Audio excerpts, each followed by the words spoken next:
Hello guys, welcome back to another part of so full of love I could barely eat.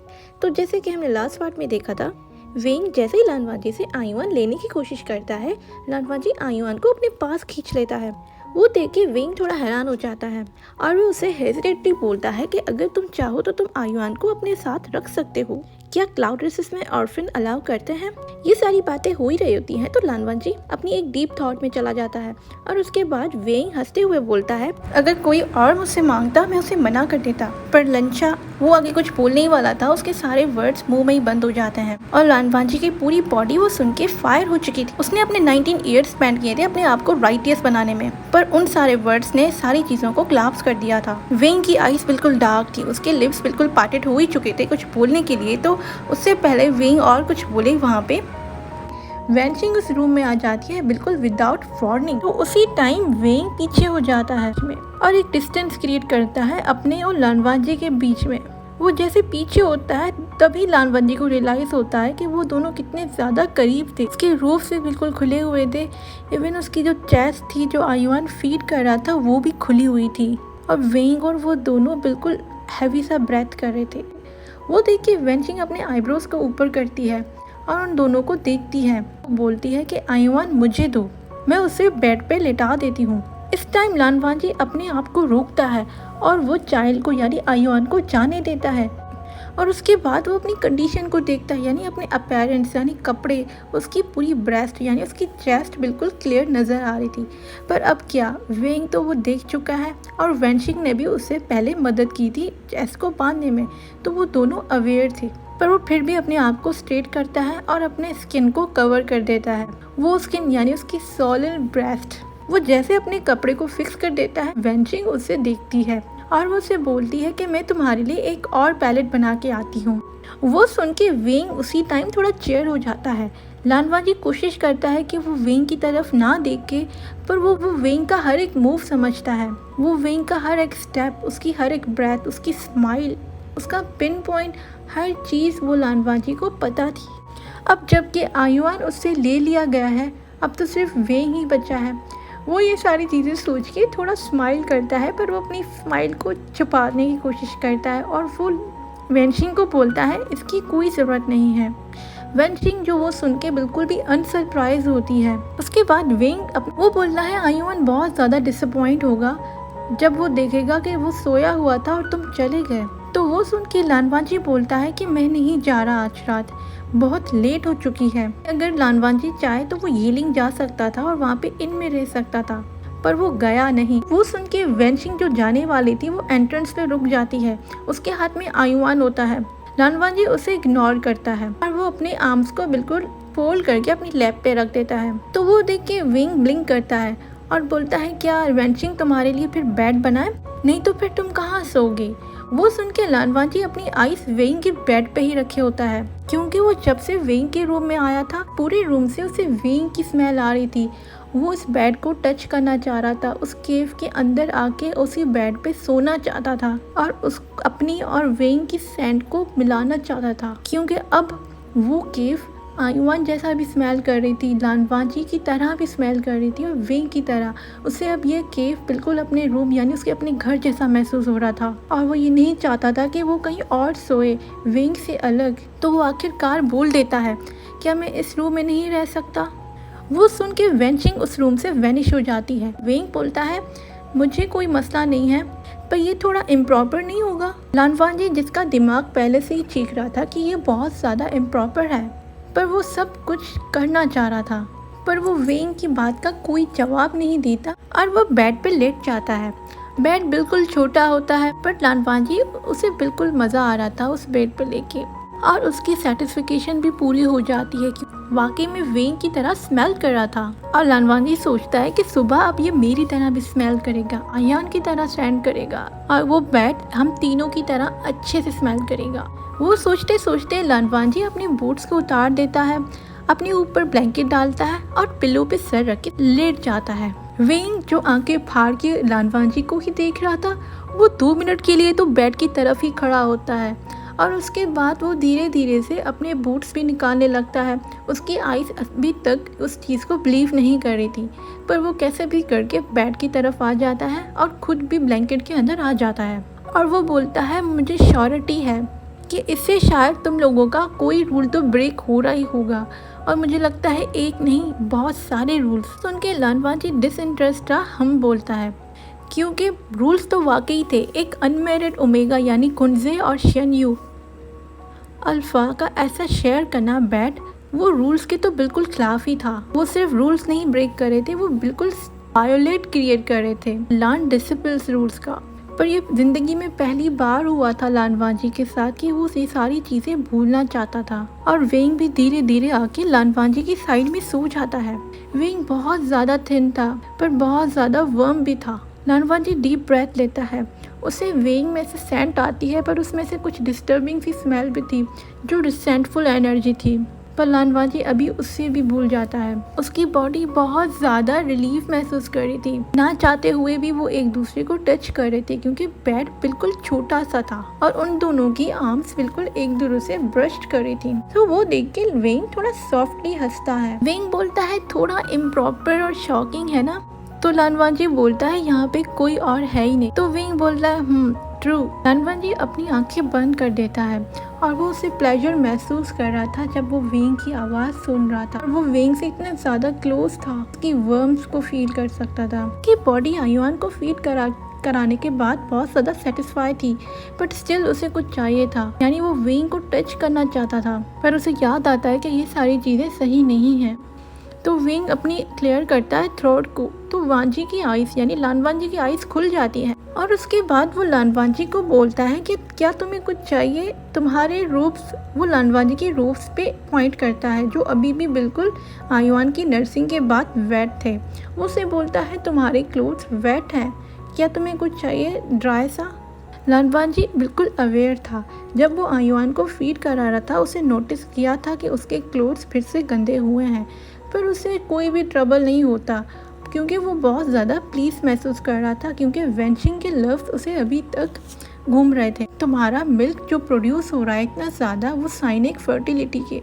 तो वो वेंग को बोलता है कि ज़रूरत नहीं है। पर थोड़ी देर के बाद लानवाजी बिल्कुल हेसिटेटली बोलता है क्या तुम्हें परेशानी हो रही है? वेंग काफ़ी देर के लिए साइलेंट होता है। वो देख के लानवाजी के दिल में होता है कि अगर उसकी नियरनेस वेंग को बॉदर कर रही है तो उसे शायद जाना चाहिए। उसके पास अभी और कोई ऑप्शन नहीं था। वेंग के साथ क्लोज होना वो बहुत ज़्यादा नेचुरल फील कर रहा था, पर उसे अब सेल्फिश नहीं होना चाहिए और उसे अपने आप को वेंग पे फोर्स भी नहीं करना चाहिए क्योंकि ये सब कुछ अगेंस्ट था के लॉस के। पर उससे पहले वांजी कुछ बोले वेंग हंसता है और वो केव की सीलिंग को देखता है। वो बोलता है तुम्हें अंदाज़ा भी नहीं है लंचा, तुम किस तरह स्मेल कर रहे हो अभी। वेंग की आवाज़ काफ़ी जंटल थी, ऐसी आवाज़ लानवाजी ने कभी भी नहीं सुनी थी। और उसके बाद वेंग फिर से कंटिन्यू करता है बुरी नहीं है, बिल्कुल भी बुरी नहीं है, बट बहुत ज़्यादा डिस्ट्रैक्टिंग है। वो सुन के लानवाजी के दिल में तो बिल्कुल प्लेजर सा ब्रस्ट होता है क्योंकि वेंग की भी सेंट बहुत ज़्यादा डिस्ट्रैक्टिंग थी। तो वो वेंग से पूछता है किस तरह की स्मेल।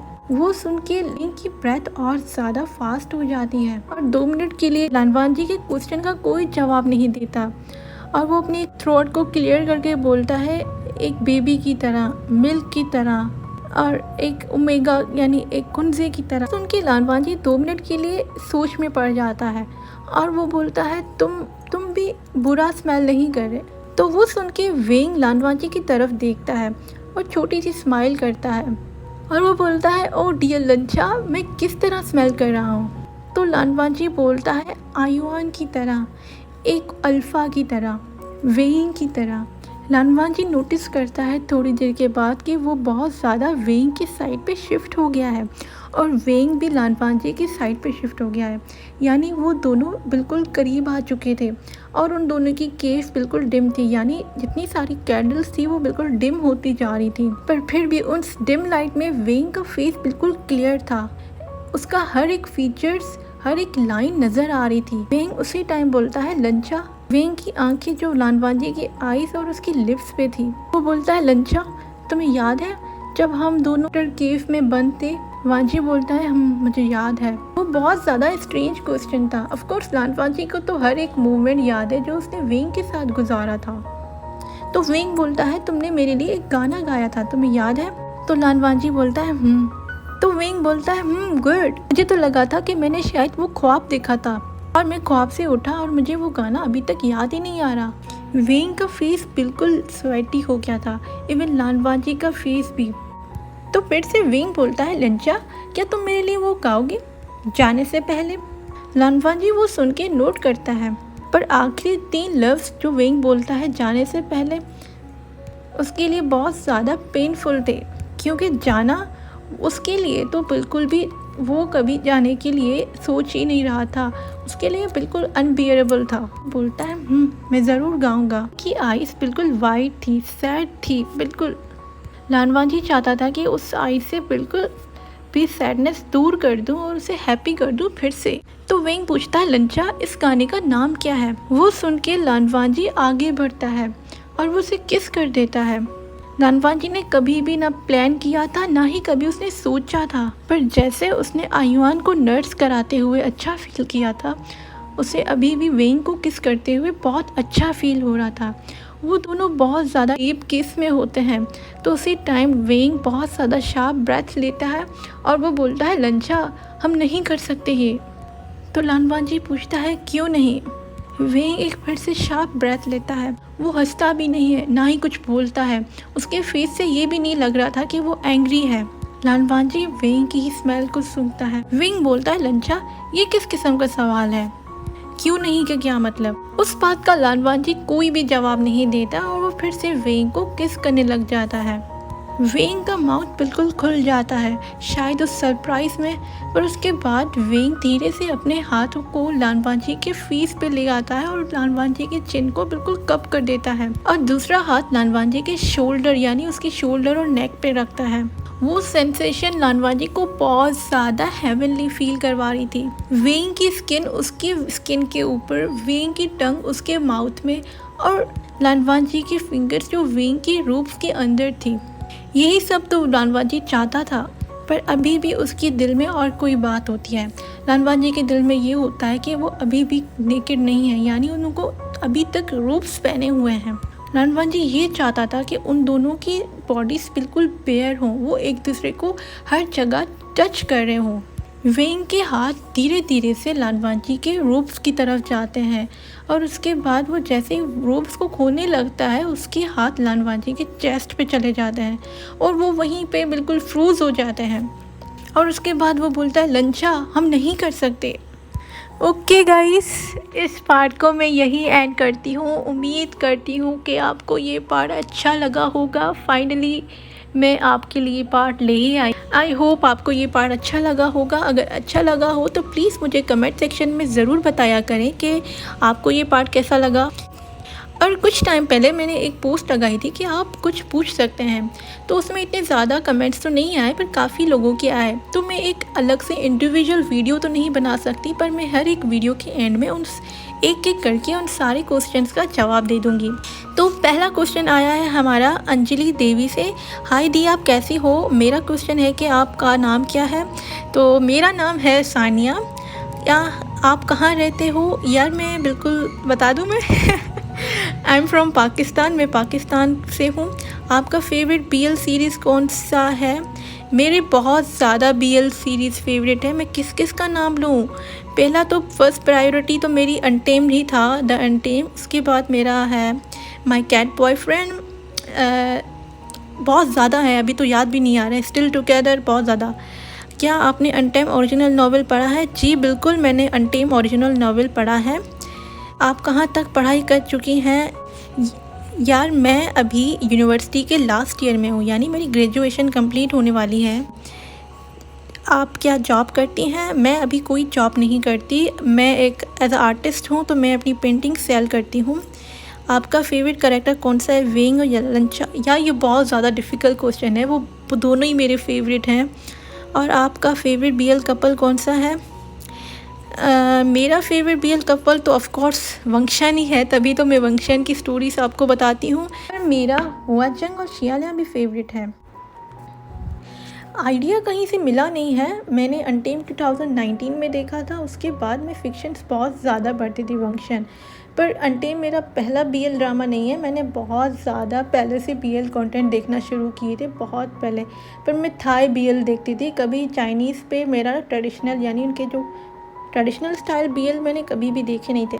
मुदाओ जोशी पढ़ने के बाद मैंने मुदाओ जोशी अनटेम्ड से पहले पढ़ी थी, उसके बाद मैंने उसके फ़िक्शंस पढ़े थे, उसके बाद मैंने अनटेम्ड देखा था। तो अनटेम्ड में श्याओ चान और वांग यीबू से तो बिल्कुल प्यार ही हो गया। बहरहाल टॉपिक तो हमारा ये था कि मैंने फ़िक्शंस क्यों स्टार्ट किए हैं। ऑफ कोर्स हीलिंग के लिए। मैं जब वंशन पढ़ती हूँ, उनका लव देख के मैं इतना ज़्यादा हील हो जाती हूँ, तो मैं चाहती हूँ आप लोग भी हील हो जाओ। मेरा आधा स्ट्रेस तो वंशन का प्यार देख के और पढ़ के ही रिलीव हो जाता है। तो ये आप लोगों के लिए भी एक स्ट्रेस रिलीवर है। मेरे लिए मैंने फर्स्ट वीडियो में यही बोला है कि वंशन मेरे लिए हीलिंग टाइप का है। एज एनी आर्टिस्ट मैं पेंटिंग भी करती हूँ, तो वंशन की स्टोरी पढ़ते हुए या वंशन की स्टोरी सुनते हुए। तो बस आज की वीडियो बहुत बड़ी बन गई। मिलते हैं अगली वीडियो में, बाय बाय।